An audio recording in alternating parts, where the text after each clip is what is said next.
नमस्कार माऊली भक्तांनो, माझ्या भक्तिसागर या चॅनलवरती मनापासून स्वागत आहे।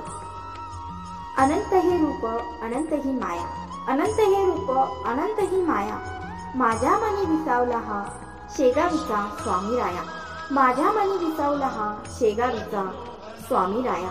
माऊली भक्त हो, आज पुन्हा एकदा तुमच्यासाठी एक नवीन संदेश घेऊन आलेली आहे, जो जगण्याची प्रेरणा, लढण्याची ताकद आणि पुन्हा जगण्यासाठी एक नवीन उमेद देणारा आहे।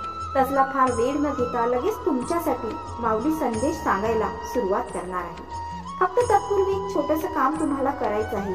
तुमच्या समोर ज्या 3 गुढ्या तुम्हाला दिसत आहेत, त्या 3 गुढ्यांपैकी तुम्हाला एक गुढी निवडायची आहे आणि माऊली तुमच्यासाठी काय संदेश दिला आहे त्याप्रमाणे फक्त वागण्याचा प्रयत्न करायचा आहे। कारण तसं वागण्याचा प्रयत्न केला तर त्या संदेशाला अर्थ आहे। फक्त ऐकून सोडून देऊ नका, तर तो आत्मसात करण्याचा प्रयत्न करा। तर तुम्ही तुमच्यासाठी ज्यांनी आता 3 नंबरची गुढी निवडली आहे त्यांच्यासाठी माऊली काय संदेश सांगतात ऐकूया। माऊली सांगतात, नेकी व्यर्थ नहीं जाती, हरि लेखा जोखा रखते हैं और फूल दिया जिसने उसके हात भी महकते हैं। तुला असं वाटतं की तू सगळ्यांसाठीच राबतो, प्रत्येकाच्या हाकेला हो देतो, पण जेव्हा तुझी वेळ येते तेव्हा मात्र तुझ्या हाकेला हो देणारं कोणीच नसतो। आणि मग तुला असं वाटायला लागतं की उगाच इतके दिवस चांगले वागत राहिला, उगाच दुसऱ्यांच्या मनाचा विचार करत राहिला, पण त्याबद्दल मात्र तुला काहीही चांगला मिळालं नाही। उलट चांगलं मिळणं तर सोडा, परंतु तुझ्या वाटेला फक्त वाईटच आलं। मग तुझा चांगुलपणाचा विश्वास आहे तो हळूहळू कमी व्हायला लागतो आणि तुझे पाय आपोआपच अनैतिकडे आणि अधर्माकडे वळू लागतात। पण थांब जरा, इथे तुला थांबायचं आहे, स्वतःच्या मनाला समजावायचं आहे। अरे एक गोष्ट लक्षात घे, तू बनवलेल्या सीसीटीव्ही कॅमेऱ्यामधून तरी काही गोष्टी सुटतात, पण आमच्या दिव्यदृष्टीच्या सीसीटीव्ही कॅमेऱ्यामधून काहीच सुटत नाही, त्याच्यापासून काहीच लपत नाही। तू केलेले चांगले कर्म या दुनियेपुढे, या जगापुढे नसले तरीही आमच्या समोर आहे, आम्ही नेहमीच पाहत आलो आहे आणि तुझी नियत कशी आहे हे देखील आम्ही ओळखले आहे। त्यामुळे तू बेफिक्र हो आणि दुसऱ्यांसाठी एक पाऊल टाकतो, आणि जो दुसऱ्यांसाठी एक पाऊल टाकतो त्याच्यासाठी आम्ही आमचे 10 पावलं टाकत असतो, हे तू कधीही विसरू नको।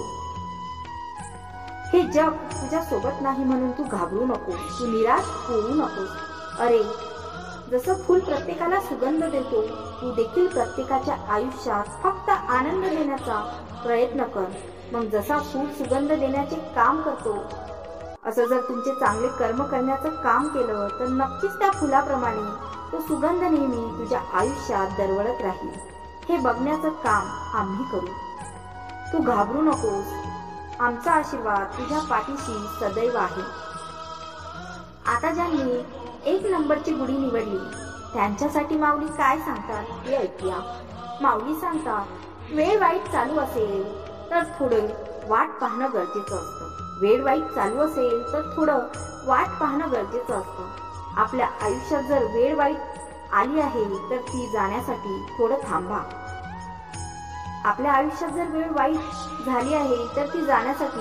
थांबणं गरजेचं असतं, कारण चंद्राला देखील त्याचं अस्तित्व सिद्ध करण्यासाठी अमावस्या काळोखाची अंधारी वाट ओलांडावी लागते आणि पौर्णिमेची वाट पाहावी लागते, तेव्हा कुठे खऱ्या अर्थाने त्याचं असणं सिद्ध होतं आणि मग लोकांना चंद्र आहे हे मान्य करावं लागतं।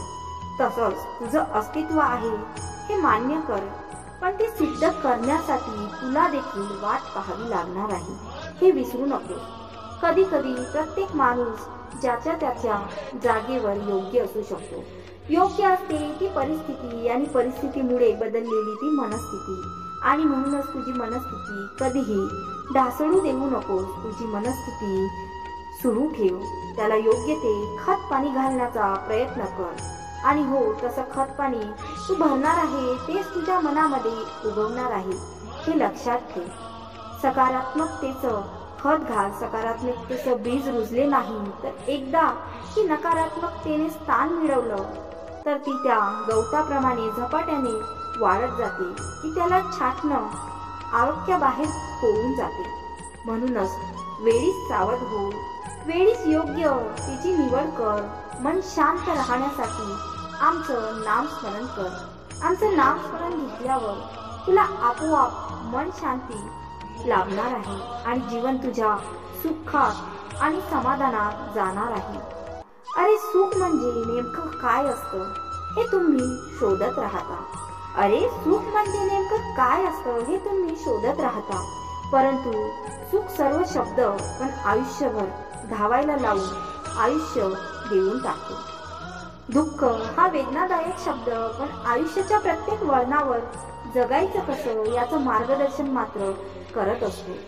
दुःखाला कमजोर नाही तर अधिक बलवान समजा आणि त्याच्याशी लढायला शिका. ही दोन हात करत असताना आमचं नाम सदैव तुझ्या मुखात ठेव. मग आम्ही देखील तुला एकच सांगू की भिवू नकोस. माझा आशीर्वाद तुझ्या पाठीशी नेहमी आहे. माऊली भक्त हो, ज्यांनी आता नंबर 1 ची गुढी निवडली आहे त्यासाठी माऊली काय सांगतात ते ऐकूया. माऊली तुम्हाला सांगतात की जेव्हा तुला रागाने काही तोडावंसं वाटेल तेव्हा तुझ्यातला अहंकार तोडून टाक. जेव्हा काही तुला जाळावंसं वाटेल तेव्हा तुझ्यातला हा राग क्रोध जाळून टाक. अरे जेव्हा तुला काही पेटलेलं विझवावंसं वाटेल तेव्हा तुझ्यातील घृणा, तुझ्यातील दुसऱ्याप्रती असलेला तिरस्कार विझवून टाक.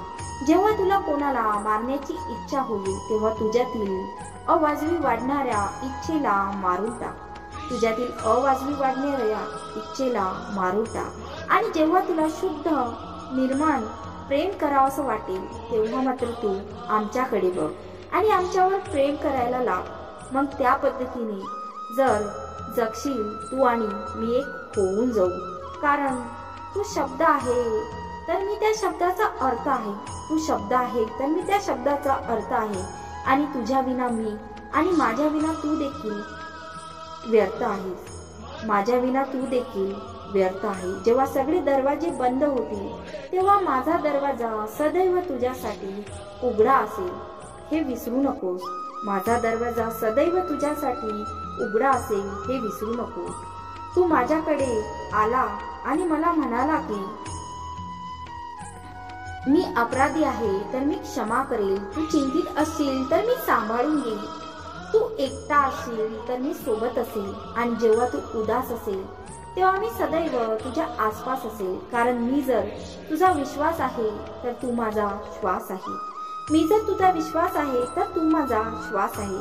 जितका माऊली तुला गरजेचा आहे तितकाच माझा भक्त देखील मला गरजेचा आहे. त्यामुळे तू सध्या एक गोष्ट लक्षात ठेव. जो भक्त योग्य मार्गावर चालण्याचा प्रयत्न करतो परंतु योग्य मार्गावर चालताना त्याच्या हातून काही चुका करतो आणि वारंवार माझ्याकडे माफी मागतो, अशा भक्ताला माझ्याकडे माफीसाठी जागा नाही हे कायम लक्षात असू दे. हो, आमच्या शब्दाचं पालन करतो आणि आमच्या मार्गावर चालण्याचा प्रयत्न करतो त्याला मात्र आम्ही सदैव एकच सांगतो की तू भिवू नकोस. माझा आशीर्वाद, माझं नामस्मरण करत राहा. माझा आशीर्वाद तुला मिळेल आणि माझं नामस्मरण तू सदैव करशील तर मी कधीही तुझी साथ सोडणार नाही. माऊली भक्त हो, आजचा संदेश तुम्हाला कसा वाटला नक्की कमेंट्स करून कळवा. आणि हो, जय गजानन टाईप करायला विसरू नका. गण गण गणात बोलते जय गजानन. आणि हो, तुम्ही माझ्या चॅनलवरती नवीन असाल तर सबस्क्राईब करा. गण गण गणात बोलते.